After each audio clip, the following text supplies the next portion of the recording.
Hello guys, welcome back to my another new video. তো চলে এসেছি তোমাদের সাথে আর একটা এক্সাইটিং ভিডিও নিয়ে, যেটা আজকে কিনা চড়ক, মানে আজকে চৈত্র সংক্রান্তি। তো তার জন্য জানোই যে চৈত্র সংক্রান্তিতে ভূতের পুজো হয়। তো এখানে চড়ক মানে ওরকমই, তো আমাদের এখানেও কিন্তু সেম ওরকম পুজো টুজো হয়, চড়ক ঠড়ক ঘোরে। তো আমরা সেটাই আজকে দেখতে যাব। অনেক বছর ধরে হলো যাই না পুজো দেখতে, তো ভাবলাম যে এবছর যাওয়া যাক। তো আমি কিন্তু একদম স্নান ধান করে পুরোপুরি কিন্তু রেডি। তো চলো বেরোনো যাক। তো চলো জুতো টুতো পরে বেরোনো যাক। আমিও জুতোটা পরে নিয়েছি। আর ছোটোবেলায় জানো না তো এই রাস্তা দিয়ে কি দৌড় দিতাম, আর আমাদের সামনেই একটা ক্লাব ছিল, আর ক্লাবে আমরা উঠে বসে থাকতাম।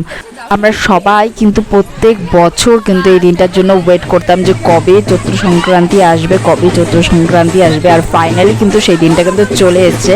আর আগে ছোটোবেলায় হতো যে একটা নতুন জামা কাপড় পরার ব্যাপার থাকতো, বড় হয়েও আছে, কিন্তু ছোটোবেলায় ব্যাপারটা একদমই আলাদা ছিল। যাই হোক, এখন অনেকটাই বড় হয়ে গেছি, তো এইসব জিনিস দেখে এখন ভয়ও লাগে না। বেশ সুন্দর সুন্দর সেজেছে, প্রতি বছর আরও সুন্দর সুন্দর সাজে। তো এবছর আমি যাচ্ছি, বিগত 2 বছর 3 বছর হলো আমি বেরোই না, মানে বেরোই না বলতে এদের সাথে যাই না, এমনি দেখি। তো এবছর আমি আর কি যাবো এদের সাথে, তো এর জন্য একটা আলাদাই এক্সাইটমেন্ট কাজ করছে। আর এই দেখো, এটা কিন্তু একদম অরিজিনাল মানুষের মাথা, যেটা নাকি কালকে রাত্রেবেলায় তুলে নিয়ে এসেছিলো, এবং এটা দিয়ে নাকি পুজো আর্চাও করে। তো ভেতরে হচ্ছিল পুজো, আর আমরা ভাবছিলাম যে কখন যাব। আর এখানে সবাই লাইন লাইন করে বেরোচ্ছিল। তো আমরা ভাবলাম যে ওরা বেরিয়ে যাক, তারপরেই কিন্তু আমরা এন্ট্রি নিব। তো আমরা ফাইনালি কিন্তু ভেতরে চলেও আসি। আর এখানে দেখো পুজোর তালে তালে কিন্তু সবাই নাচানাচিও করছে, মানে ঢাকের একটা আওয়াজে মানে আলাদাই একটা তাল, আর সবাই তালে তালে নাচছিল। আর মোটামুটি কাপালি ঠাপালি মেয়ে টেয়েরা যারা যারা ছিল তারাও মোটামুটি আস্তে আস্তে বেরিয়ে যাচ্ছে, মানে আর কিছুক্ষণের মধ্যেই হয়তো ঠাকুরের পুজো শেষ হয়ে যাবে, আর ওখান থেকে ঠাকুরও বেরিয়ে আসবে। তো আমরা ঠাকুর দেখার জন্য খুবই একটা এক্সাইটেড ছিলাম। আর এখানে দাঁড়িয়ে থেকে আমার তো বেশ ভালো লাগছিল, ঢাকের আওয়াজ, চারিদিকে তো লোকজন, একটা পুজোর আলাদাই ভাইবস কিন্তু এখানে কাজ করছিল। আমিও বেশ এখানে দাঁড়িয়ে দাঁড়িয়ে পুজোর তালে তালে একটু পা নাচাচ্ছিলাম, মানে আমারও মনে হচ্ছিলো এখানে নাচছি। তো যাই হোক, আমি সেরকমভাবে আর কি ওরকম কিছু করার সাহস পাইনি। তো দেখো ওখানে ঠাকুরের পুজো হচ্ছিল, আমার মানে বেশ একটা ভালো আর কি, এখানটা না একটা ধূপের গন্ধ, চারিদিকে একটা আলাদাই মানে পুজো পুজো একটা গন্ধ, আর বেশ একটা গা ছমছমে ব্যাপার, মানে সব মিলে মিশে একদম আলাদাই একটা এনভায়রনমেন্ট এখানে কাজ করছিল। তো কি বলবো, তো চলো মানে কালী ঠাকুর, আমি ভাবছিলাম যে এই কালী ঠাকুর কতক্ষণে বেরোবে, আর আমরা এখান থেকে কতক্ষণে বেরোবো, কারণ এখানে প্রচুর গরম আর প্রচুর রোদও ছিল সেদিনকা। আর এখন একদম ভর দুপুরবেলা, মানে ভর দুপুরবেলা বলতে দুপুরের ভালোই রোদটা এখানে কাজ করছিলো। এখন মোটামুটি বাজে 2:30। প্রত্যেক বছর অনেক তাড়াতাড়ি বেরিয়ে যায়, এই বছর একটু বেরোতে বেরোতে অনেকটাই লেট করে দিয়েছিল। তো ফাইনালি কিন্তু বেরিয়ে গেছে, আর এখন মোটামুটি 3:30 বাজে, মানে 3টে 3:30 বাজে। তো আমরাও পিছিয়ে পিছিয়ে চলে আসলাম। আর এখানে আরেকটা ক্লাব আছে, যেটা হচ্ছে দক্ষিণায়ন ক্লাব। সেই ক্লাবের মাঠে কিন্তু আজকে সন্ধ্যাবেলায় চড়ক ঘোরাবে। আর এখানে কিন্তু সবাই মোটামুটি লোকজন দাঁড়িয়ে আছে দেখার জন্য, এখানটায় এসেও আবার নাচ ফাচ ওরা কিছু করবে। তো আপাতত এরা সবাই মিলে যাবে এখন শ্মশানে, আর আমরাও কিন্তু পিছিয়ে নিয়েছিলাম, এদের সাথে সাথে যাচ্ছিলাম। আর প্রচুর মানে প্রচুর ভিড়, তোমরা দেখো চারিদিকটায় কত ভিড়, কি আর বলবো।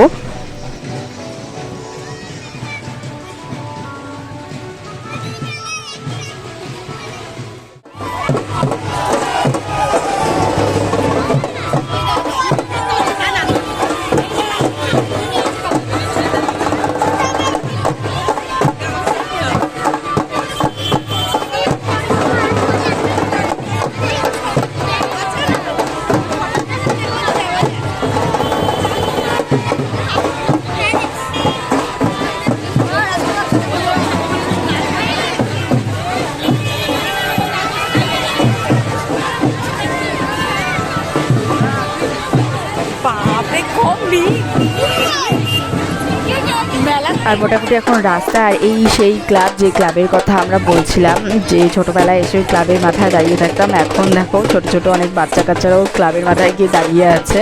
তো ওরা উপর থেকে দেখছে, আর আমরা নিচের থেকে, মানে অনেকটাই টাইম চেঞ্জ হয়ে গেছে। যাই হোক, এখন এরা সবাই কিন্তু যাবে শ্মশানে, আর আমরা ওখানে কতগুলো পুরনো বন্ধুবান্ধবীর সাথে দেখা হচ্ছিলো, তো তাদের সাথে কথাবার্তা বলছিলাম। তো এরা এখান দিয়ে হাঁটতে হাঁটতে বাজারটা ঘুরে চৌপতি হয়ে তারপরে শ্মশানে ঢুকবে। আর আমরা ভেবেছিলাম আমাদের বাড়ি থেকে ডাইরেক্ট যাওয়া যায়। তো পাশ থেকে আমার বোন বললো, মানে আমার বান্ধবীর তো বোন, ও আমারও বোন, তো ওকে বললাম যে চল আমরা কোথাও ঘুরে আসি। তো এই পাশেই আরেকটা পাড়া ছিল, সেই পাড়াতে আমরা চলে আসলাম। আর এখানে দেখলাম এরাও অলরেডি বেরিয়ে পড়েছে। তো আমরা ভাবলাম যে এদের পিছিয়ে পিছিয়ে আমরাও কিছুক্ষণ যাই। তো তারপরে আমরা ফাইনালি চলে আসি শ্মশানে। আর স্কুটি নিয়ে এসেছিলাম, কারণ অনেকটাই লেট হয়ে গেছে, আমরা হেঁটে হেঁটে পারবো না। তো ভাবলাম যে স্কুটি নিয়ে চলে আসি। তো অনেকটাই রাত্রি হবে, তবুও লেট হয়ে গেছিলো। এখানে মোটামুটি পুজো টুজো শেষ। তো এরা এখন বেরিয়ে যাবে। তো এই দেখো ওরা এখন বেরিয়ে যাচ্ছিলো। তো একে একে সবাই মোটামুটি এখান থেকে বেরিয়ে যাচ্ছিলো। তো আমরা ভাবলাম যে আমরাও বেরোই। আর এই টাইমে আমার ফোন আসলো একটা পার্সেলের। তো পার্সেলাররা বলছিল যে দিদি আপনি কোথায়? আমি বললাম যে আমি শ্মশানে। লোকটা ভাবছে আমি এই ইয়ার্কি মারছিলাম। তো যাই হোক, এই করে আমরা কিন্তু ফাইনালি পার্সেলটা নিয়ে চলে আসি আবার সেই দক্ষিণায়ন ক্লাবের সামনে। আর এখানে আমরা একটু আড্ডা দিচ্ছিলাম। আর আড্ডা দিতেই দেখি আর একটা পার্টি আসলো। তো আমরা ভাবলাম যে এটা অন্য কোনো পার্টি। তো দেখলাম যে না, আমরা যে ঘোষপাড়ায় গিয়েছিলাম তো সেই পার্টিটাই কিন্তু এটা। তো ওরা সবাই মিলেই আর কি বেরিয়েছিল। তো আমরা ওদেরকে দেখলাম। আর এখানে আমরা মেনলি প্ল্যান করছিলাম যে কোথায় বেরোনো যায়। তো এখানে মোটামুটি সবাই ছিল, তো সবাই মিলেই প্ল্যান করছিলাম যে একটু ভেতরে কোথাও ঘুরে আসি। এখন ওয়েদারটাও অনেকটাই ঠান্ডা মানে রোদটা যেহেতু তাপটা কম, তো ভাবলাম যে কোথাও বেরোলে পরেও ঘামও হবে না, বেশ গ্রামের দিকে গেলে বেশি বেটার হবে, কারণ ওইদিকে ওয়েদারটা একদমই আলাদা থাকে, হাওয়া একটা ব্যাপার থাকে। তো আমরা এই করতে করতে কিন্তু চলেও আসি কদমতলার দিকে যাচ্ছিলাম। আর কদমতলার দিকে যেতেই মানে যাওয়ার সময়, তো এখান থেকে সবে আমরা রওনা দিব। তো ভাবলাম এরা যাক, একটু এগিয়ে গেলে তারপরে আমরা যাব। তো এখানে পুনু খাচ্ছিলো আইসক্রিম, আমিও ওখান থেকে নিচ্ছিলাম। তো আস্তে আস্তে দেখি যে সেম ওই বাড়িতেই আর কি, একটা সামনে বাড়িতেই কিন্তু ওই যে পার্টিটা ছিল তারা কিন্তু এখানে পুজো করছিল। তো আমরা ওখানে দাঁড়িয়ে দেখলাম। তারপরে আবার এখান থেকে আমরা বেরিয়ে যাই। আর এখানটায় দেখো কদমতলার এদিকে এখানটা আর একটা পার্টি এদিকে যাচ্ছিল। তো এখানে বেশ দুর্গা অসুর, তারপরে এখানে রাম আর হচ্ছে রাবণের যুদ্ধ, এগুলোই হচ্ছে বেশ একটা থিম, আলাদা আলাদা করে ভাগে যাচ্ছিল। এটা দেখতেও বেশ এক্সাইটিং লাগছিল। তো আমরা অনেকটাই ভেতরে চলে আসি গ্রামের। আর এখানে এসে একটা ব্রিজ পড়ে, মানে আমরা রাস্তাটা একটু গড়বড় করে ফেলেছিলাম। আর এখানে এসে একদম পুরোপুরিভাবে ফেসে যাই, যেটা হচ্ছিল কিনা একটা নদীর ব্রিজ ছিল। নদীও বলা চলে না, নর্দমা টাইপস, কিন্তু এটা নদী। বর্ষাকালে অনেকটাই জল হয়ে যায়। তো এখানে একটা ভাঙাচোরা ব্রিজ, আরেকটা কোন রাস্তা ছিল যেটা আমরা প্রথমবার ঢুকেও আবার বেরিয়ে আসি। তো সেখান থেকে একটা পাকা ব্রিজ ছিল। আর এটা বোধহয় অনেকদিনকার পুরনো ব্রিজ। তো ব্রিজটার খুবই অবস্থা খারাপ, বাইক অর্ধেক জায়গায় উঠে নিয়ে আমরা ভাবছিলাম যে এখান থেকে পার হবো কী করে, কারণ যদি ভেঙে যায়। অনেকটাই নড়বড় করছিল, খুবই সাবধানে পার হচ্ছিলাম। তারপরে আমার যে ভাইটা ছিল ও অনেকটাই বুকে সাহস নিয়ে গাড়িটাকে ফাইনালি পার করার চেষ্টা করছিল।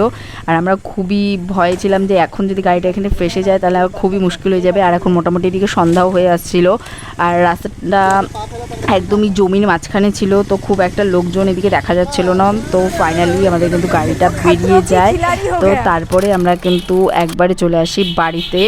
তো বাড়িতে এসে ভাবছিলাম যে আমরা আবার বেরোবো। আর অনেকটাই মানে সকালে বেরিয়েছি যেহেতু, তো ওর জন্য ভাবছিলাম যে বাড়িতে একটু মুখটাও দেখাই। তো ওর জন্য মেনলি বাড়িতে আসা। আর তারপরেও ব্যাপার ছিল অনেকক্ষণ ধরে, যেহেতু সকালবেলায় বেরিয়েছি, অনেকটাই প্রেশার ছিল। তো তার জন্য ভাবলাম যে একটু ফ্রেশ হয়ে তারপরে আবার বেরোবো। দেন ফ্রেশ হতেই এসেছিলাম মেনলি। তো ফ্রেশ হয়ে গেলে তারপরে এখান থেকে বেরিয়ে যাব। আর আমার মোটামুটি আমি ঢুকতেই কিছুক্ষণের মধ্যেই আমার 5 মিনিট টাইম লেগেছিলো। তো 5 মিনিট পরে আমি কিন্তু আবার বেরিয়ে যাই বুনুদের বাড়িতে। তো বুনুকে বলছিলাম যে যাবে কি না, তো ও বললো যাবে না।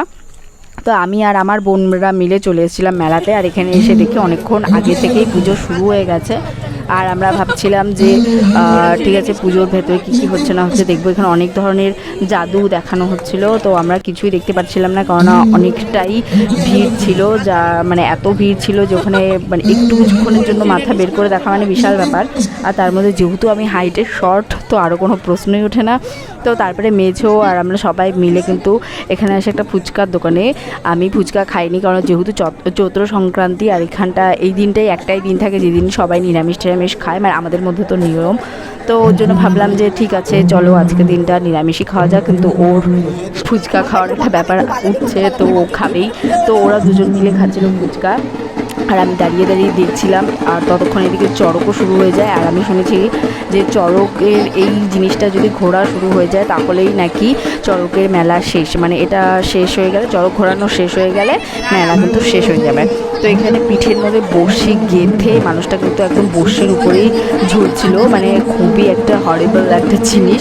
মানে এটা কী করে সম্ভব, কোনো রক্ত বেরোচ্ছে না, কিচ্ছু না, ওইভাবেই পিঠের মধ্যে ঝুলিয়ে রেখেছে আর এই নিয়েই ঘুরছে। যাই হোক, এটা তন্ত্র মন্ত্র জাদু টোনার মানে বিশেষ একটা ব্যাপার। আর এই টাইমে কিন্তু যেটাতে কিন্তু প্রসাদও ছেটাচ্ছিলো। আমরা প্রসাদও এখান থেকে নিই। তারপর অনেক ধরনের আগুন, সাইকেল, ঢাক ঢোল নিয়ে এগুলা ঘোরাচ্ছিল। আগের বছর যেটা হয়েছিল যে এক সাইডে বাসটা একটু ভেঙে গেছিলো, তো আমি এই বছরও ভয় পাচ্ছিলাম যে এই বছরও না এরকম কিছু হয়। তো ফাইনালি এই বছর কিন্তু কোনো কিচ্ছু হয়নি, একদম খুব ভালোভাবে কিন্তু সম্পূর্ণ হয়ে গেছে। আর আমার কাছে এটা বেশ একটা এক্সাইটিং জিনিস লাগে, যেটা কীভাবে মানে সম্ভব। আর সামনে দিয়েও ওরকম বসে নিয়ে আমার সামনে দিয়েও যাচ্ছিলো, তো সেটা ভিডিও ক্লিপ আমি করেছি, নিজেই ভয় পেয়ে গেছি। ওর জন্য আমি আর সাহসই পাইনি যে ওই ক্লিপটা আমি এখানে অ্যাড করব। তো তার জন্য আমি ওই ক্লিপটা একদমই অ্যাড করতে পারিনি। তো তার জন্য আমি খুবই দুঃখিত, কারণ আমার ওটা নিজেরই ভয় লেগেছিলো আমি কী করে ওই জিনিস আপলোড করি। তো ওর জন্য আমি ওটা স্কিপ করে গেছি। তো এখানে দেখো সাইকেল নিয়ে ঘোরাঘুরি করছিলো, মানে মোটামুটি এখন শেষের দিকে। তো তারপরে আমরা বেরোনোর পথে রাস্তা থেকে কাপ ঠাপ কিনে আমরা চলে আসি বাড়ি। তো আজকের দিনটা তো আমার এইভাবেই কাটলো। তোমাদের ভিডিওটা কেমন লাগলো জানাতে কিন্তু ভুলো না। তো চলো আজকের মতো টাটা।